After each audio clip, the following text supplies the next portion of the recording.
Hello there, ladies and gentlemen, boys and girls, children of all ages. My name is DB333 and welcome to Hearthstone 4, the New Order, World War Blues of the Ural League.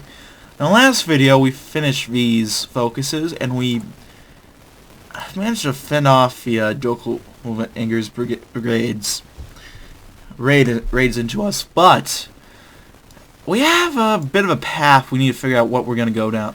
Figure out what we're going down first. We can go down all these eventually. Well, maybe not this if certain things happen, but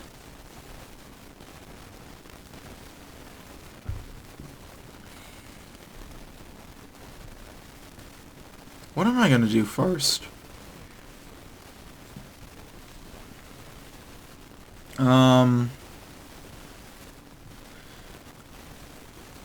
Let's do the militia option first.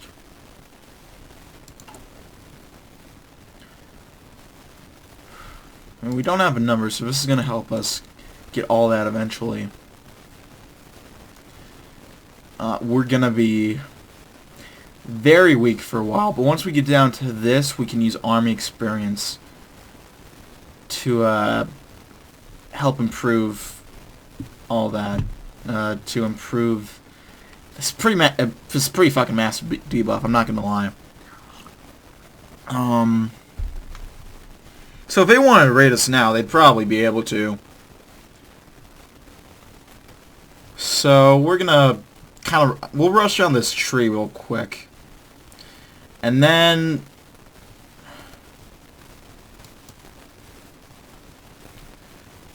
probably start working down the Orenburg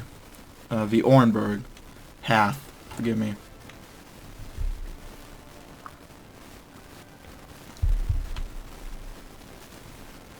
And I checked. Unless we change it, but I don't think you can change any of these laws. We have legal child labor, which is nice. We have a militia option. Let's issue the head count. So we got tech done. You can get the AK-47. This is Russia. The fact that we don't have it already is a goddamn shame. Mass production or batch production. Let's get working on countrywide improvements, actually. We have a massive tech downside. I'm not gonna lie. Our literacy is dog shit. Our poverty is extreme. Raising volunteer guard. The argument has come to an end, and consensus has been reached. The high command of the Ural League are all practical individuals. We have to be to have made it this far. Like it or not, the reality of the situation we find ourselves in is that the guard alone will not be enough to stop Jokel brigade, especially if Lysenko continues to suppress us as well. Because of this, it has been decided that the people of the Urals must be called to action, and the militias must be formed. While the militias will provide a much-needed source of manpower to augment the small size of the standing guard, few of our generals are happy. Most of the people of these mountains have seen little combat, so it's been decided that the militias will only consist of those who have fought before or have talents and skills that would lend themselves to warfare. Even with this stipulation in place, our commanders are reluctant to send those who thought they had managed to escape war back onto the battlefield after living in peace for so long. For years, the quiet, sheltered lives of the inhabitants of the Southern Urals have been a point of pride for us, proof of our effectiveness in defending our adopted home. Now the time has come where we must disturb the peace we have worked so hard to create, and must prepare those who we have protected to be thrown back into danger. Mothers and fathers, husbands and wives, all will be called upon to leave behind the lives they have worked so hard to rebuild, to fight against the darkness one last time, to defend their home, to do what we know must be done. So it's not... We have to do it, obviously. We don't have the manpower to do anything.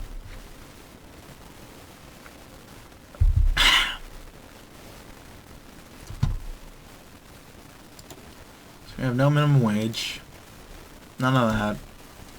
Well, we barely have a goddamn economy. So, I mean, what do you expect? Gather our loot. Knows what they're doing. End of Congress.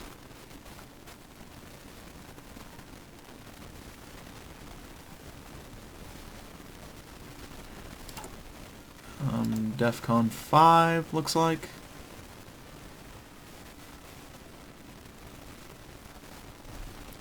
%, world tension looks like.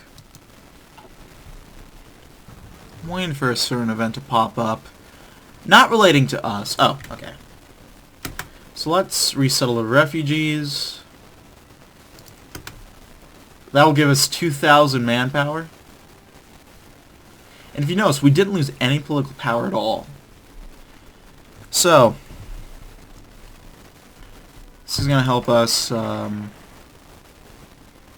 get our men back. And we have a little bit of a penalty, but it's not like we're building anything right now anyway. So let's approach with survivalists real quick. Standing at attention. In a field outside the small town of Sim, a small crowd is gathered in the pre-war gloom. A motley crew of men ranging from their early 20s to their late 40s stand in loose formation as a man in a tattered uniform carrying a clipboard walks among them, asking each the same 3 questions: name, age, address. Once he has conducted this brief interview with each member of the crowd, he returns to the front and stares down his clipboard, muttering under his breath, 31, 32, 33 in total. It's actually more than I would expect from a village of his size. Well, everyone, given the circumstances, there's really no need for formalities. As I'm sure you're all aware, the Ural League has sent out the call for the formation of militias to contend with the increase in bandit activity and the refugee crisis. All of you have the skills and experience we are looking for, and you have all shown that you already possess the fearless and altruistic spirit of a guard by volunteering to defend your homeland. Before we go any further, I should ask, how many of you have your own rifles? About half the crowd raises their hand, while a few others display the rifles that they brought with them to the assembly. The census taker does a quick count and scribbles down something in his notes. Good. Very good. Excellent, in fact. Those of you who don't worry. We'll take care of that, as well as ammunition and uniforms once you get to Uskavat. That's all I have to say. Remember to have your belongings packed and your goodbyes said by 11:30. The convoy is leaving at noon and won't be coming back for any stragglers, so you'll have to find your own way south. Once again, I applaud you all for joining the militia. The League thanks you. The Guard thanks you. And the people of Russia, thank you for your bravery. True heroes of the Urals, one and all.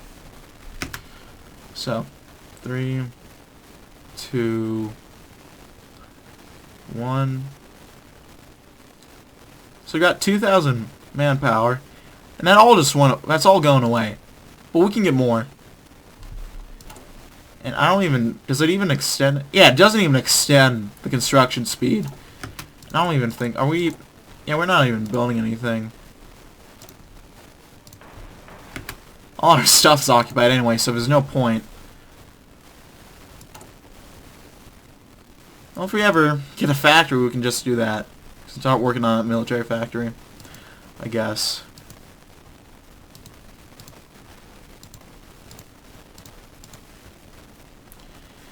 Anyhow, let's get back to it. Gotta approach with survivalist.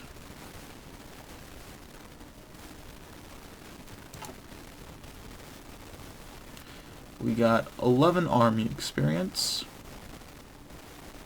which is nice. I'll take that.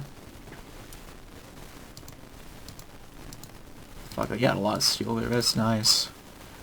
We don't got dick in the way of resources, which is a bit of a pain, but we'll figure it out. Hopefully. It's not as well up to conservative democracy. All right. So we were fascists for a while in our timeline. Or at least at the start of the game, Wave 4. The Beredish communal militia meets for wildmen. Fyodor Igorov had been excited when he was appointed by the Ural Guard to command the newly formed militia. While he had technically served the Red Army during the Restoration Front, he'd just been a boy then, and the war came to an end before he even reached the front line. This militia would be his chance to prove himself and show his worth as a man.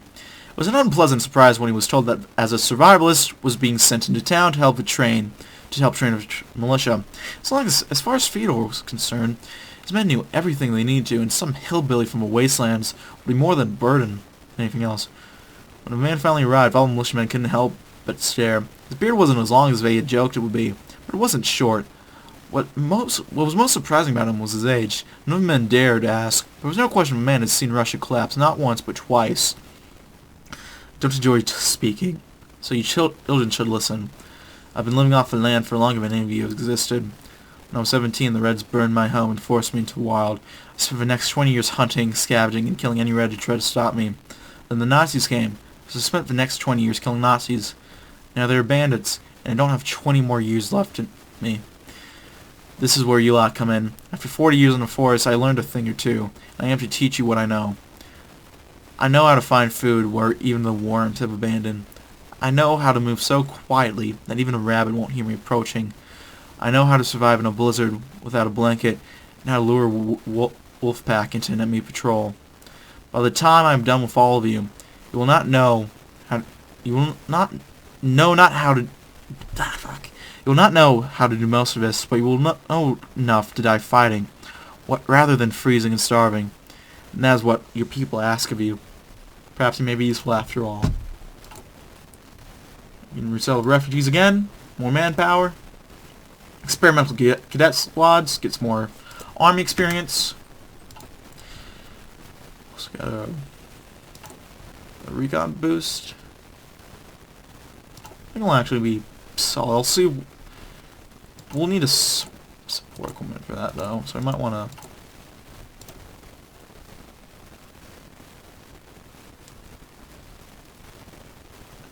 I'll hold off on that actually.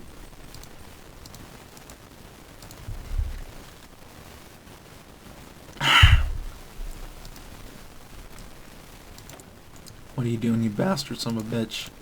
The Senko's instruction, what?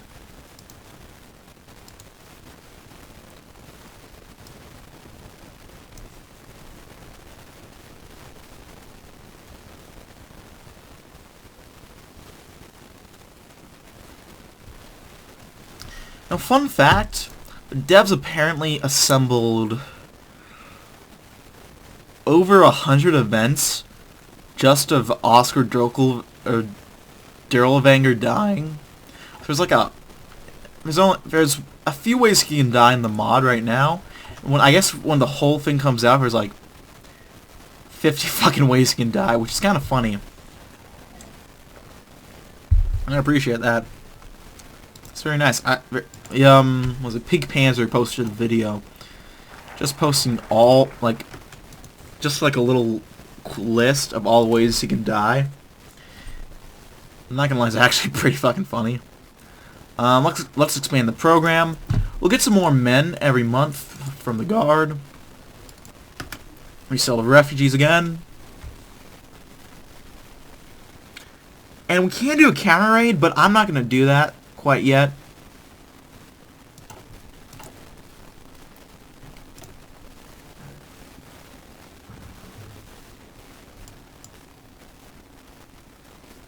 Yeah, we're doing just fine.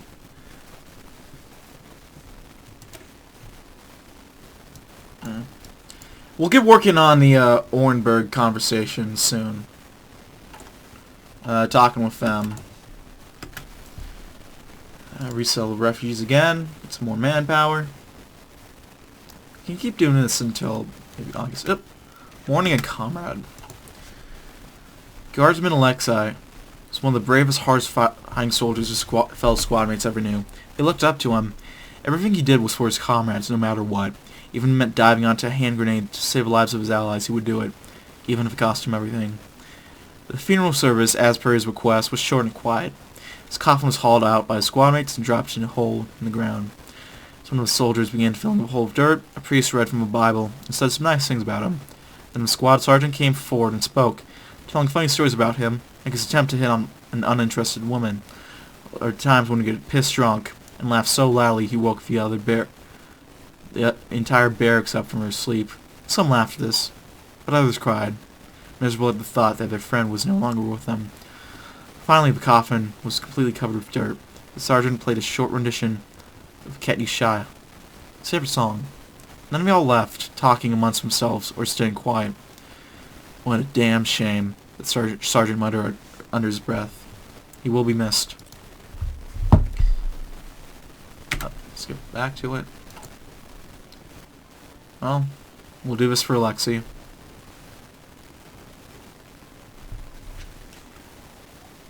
Just little events like this would make me really excited for this mod. And I'm a big story guy. I like a good story. And this really gets me excited to play. Like, I like Kaiserreich for the stories you can do in it. But this, honestly, it exceeds Kaiserreich. I'm impressed. Just how in-depth it is. Up, he's rating Magni... That fucking name. Magnitogorsk. Sure. Okay, let's ask for a meeting with Orenburg. They need a plan, you say. I don't know, what's... These guys are up to nothing. The old fuck is still around. A little more than a figurehead. Able to address factionalism, maybe doom for the Reich. Oh shit, Grandma. Joseph Tizo. Nicholas Orthy Jr. I have a focus event for him. Or a description for him.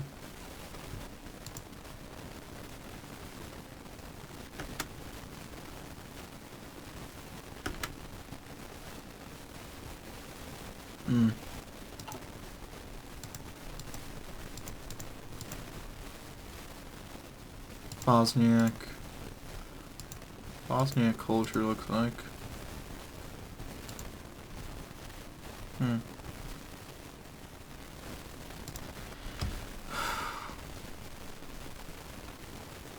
Just waiting for Tito to come back. Anyhow. Not much happening in the world. Well, I've asked for the meeting. That's good. Let's speak with Burba.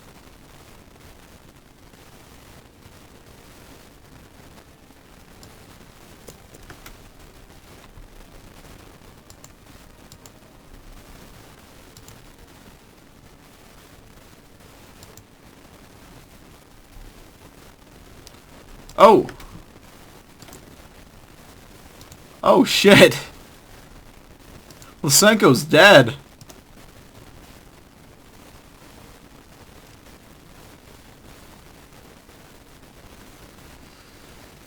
Yeah, he's dead. Or he's gone. He's probably gonna die soon. Orenburg agrees to our meeting. Our proposal to meet with the Orenburg Council has been accepted by their council. We aren't sure how far we'll manage to get with the council bureaucrats, but it is a start, and we'll at least get it, and it will at least give us a better chance to learn more about them. While we won't bother them should these talks prove unproductive, we do need their aid in the form of supplies that their city has amassed over the years. In return, our men will do what they do better than anyone else, provide protection for the city of Orenburg itself, as well as the surrounding communes. Although they may be distrustful of us now, our aid should go a long way in building a bond between our lands. We even intend to aid them in training their own militia, so that even after the most pressing threat of the Dunkelwenger Brigade and the NKVD, Black Mountain have been destroyed, they can still defend themselves without our direct aid. The South Urals are a dangerous place. Refugees flee to us and the communes of Orenburg daily. The roads we travel are on the hunting ground of bandits and raiders, keen to take advantage of those in need of shelter. They are alone. Orenburg is alone. We must protect both. Only by standing together with Orenburg, by protecting the South Urals, can we hope to secure a brighter future for the people here. We can only hope that the Council sees it that way too. Let the soldier meet the councilman. I'm not reading the best that I could right now. I apologize for that. I'm a little... It's what? It's 1:21. Ooh, the first batch boot camp. Figurov glared at his men. They're a motley bunch. Did I already read this? No, I didn't. Young and old muddled together in the days of khaki and scratch of uniforms, but they wore what they had. Training wasn't going to be easy on them, but these people had signed up to defend their slice of Russia from the chaos outside. They had nothing if not courage, and courage was what the Ural asked for, not skill or strength. He yelled, "Hand-to-hand combat! Begin!" The militiamen and women took to each other with gusto, fist waving. Not with approval, Figurov walked among the ranks, giving commentary on fighting technique. Ivanov, watch your side. Nikolai, stop manhandling him and take him down. Natalia, I swear to the living God, if you try to grope your opponent, I will fire you. The old knowledge flowed back to him from those days in the Soviet boot camp, and it felt satisfying. He truly was a soldier, he thought, and part of him chuckled ruefully at that. Later in the afternoon, looking over statistics and tables, Figurov began his report to the Central Command of the League. Massive improvements had been made, he noted, in the fighting capacities of his men. It appeared that the training regiment was working. Response to the senior advisors had been especially positive and even affectionate, although discipline continued to be something of an issue. He paused at the final point. His report called for a final decision on whether to expand the program with rough conscription measures. It was drastic, but the Urals were an extreme place. He took a deep breath and rose with wands. I recommend the expansion of the training intakes for the glory of the motherland and for the good of Russia. May God prove my decision right in time. The first wave of many. More army experience, more manpower. Let's go. And we can also... Where is it? Training of militias. We'll lose political power and army experience, but we'll get a bonus to attack and defense after a while, which, if you look, we need. The training time is going to be a bit of a pain, but we'll get back into the positive. Oh, they're raiding us again. Yeah, that's the same as last time, so I'm not going to reread it. Merge.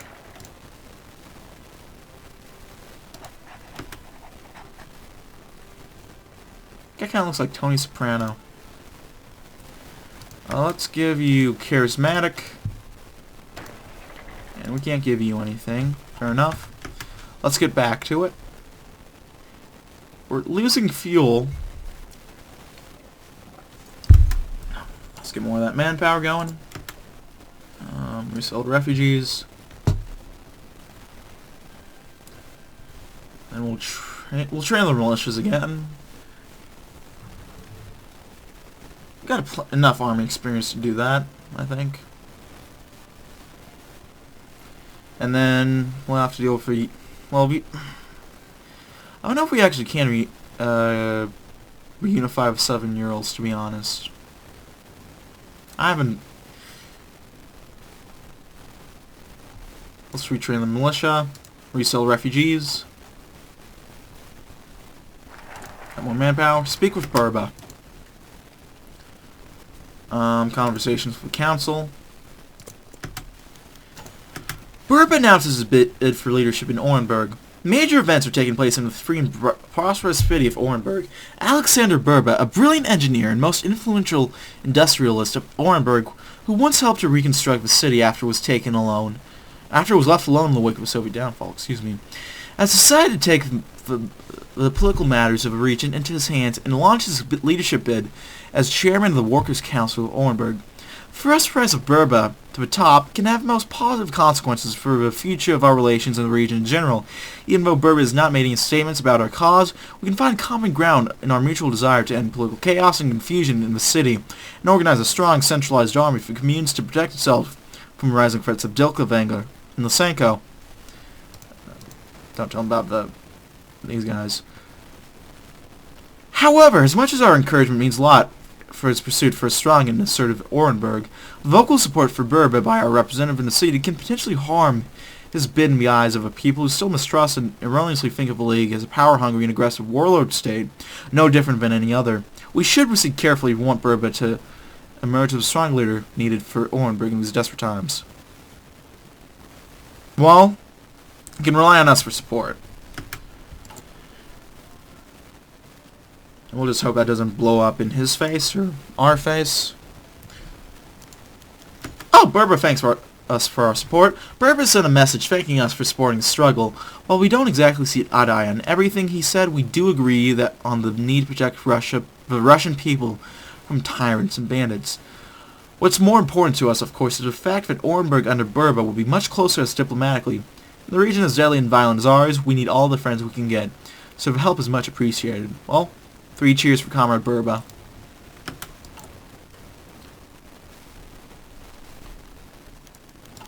Oh, the call to arms.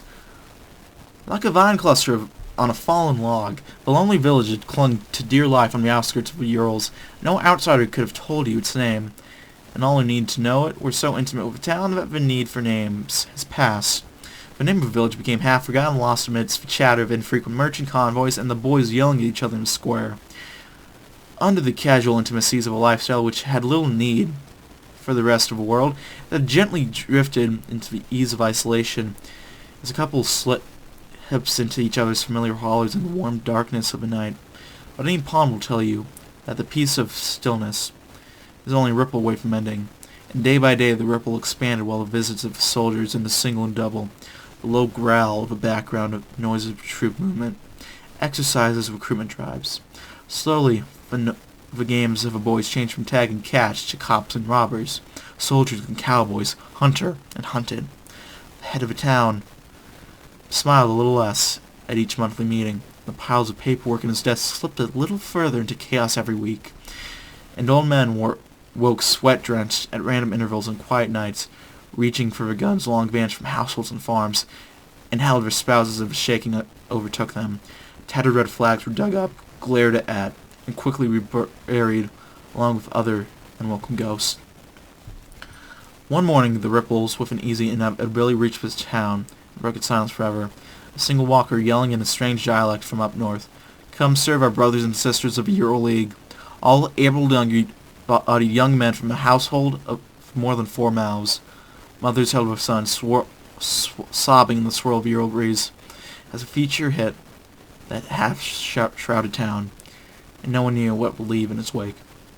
Come back to us soon, son. Fuck.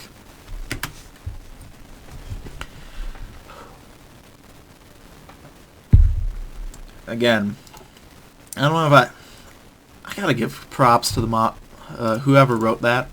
Who's writing most of these descriptions, actually. This is fucking great. I'm digging this mod a lot.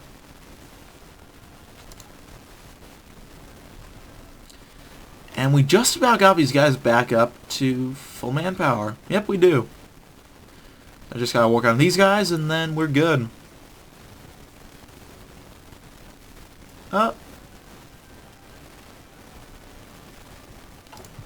Get your dirty mitts off, Orenburg.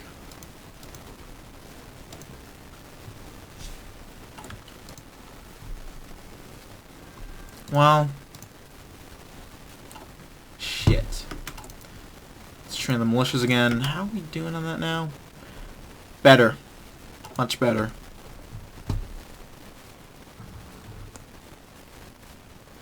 Decisions available. We sell refugees again. Our common interest. Conversations with the Council. Politics, like Russian ballet, can be summed up as this: purposeful motions executed with grace. Imagine a vast stage in a hall where the Council and the EuroLeague delegation have gathered. Here delegates pirouette around dilemmas, taking care to maneuver just clear of their fundamental disagreements. All in the while they circle their chosen targets of policy and persons, and moves just erratic enough to be deniable. This is the state of play between Orenburg and the League, and it is beautiful after fashion. The actors play their roles with the expected level of conviction. The EuroLeague begins with reassuring comments on common purpose, a greater one even. a common desire for the improvement of the Russian people, a love for this broken land, and a shared desire to make it whole. One or two delegates tear up, moved by this display. Others nod clinically, knowing that the representative has managed to say so many words, nothing concrete at all. The Orenburg Council is no less adept. Reiterating the previous comments, they offer similar words of acceptance and mutual trust. They propose a building of mutual relations which will surely, definitely, progress to mutual unity. No clarification is forthcoming or needed about what this unity will look like. Everyone knows what the future holds in their own heads. The dance continues, icy and perfectly arranged. But slowly the atmosphere begins to thaw, and councilors and representatives prepare their pre-written notes. The hardliners brace themselves for the barrage, and the papers are passed between the friendlies and the council and the league delegation. And so the dance picks up the pace, and the Ural's con display turn on a hinge. Well, onto real proceedings. And right as we finish that up, my timer is about to go off. There we go. Thank you for watching, ladies and gentlemen. If you like this video, go and leave a like. If not, feel free to dislike. If you want to see more of my content, go ahead and hit that subscribe button. I have uploads going up every weekday as well as every Saturday. And if you want to see more of these sorts of videos, go ahead and hit that subscribe button. If you have any comments, feedback, anything of the sort, go in the comment section below. I read all the comments I get, and I appreciate any all feedback you guys might have for me.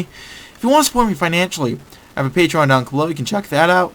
I'll make money off this quite yet, so this is the only real way I can make money. So if you think I deserve some, go ahead and send a few bucks my way. If not, I understand, but I'd appreciate it. If you want to chat, play games, anything of the sort, go ahead and check out my Discord down below as well. We can chat, play games, just have a fun old time. And that's really about it, folks. My name has been DB333, and I'll see you guys in the next video. Goodbye.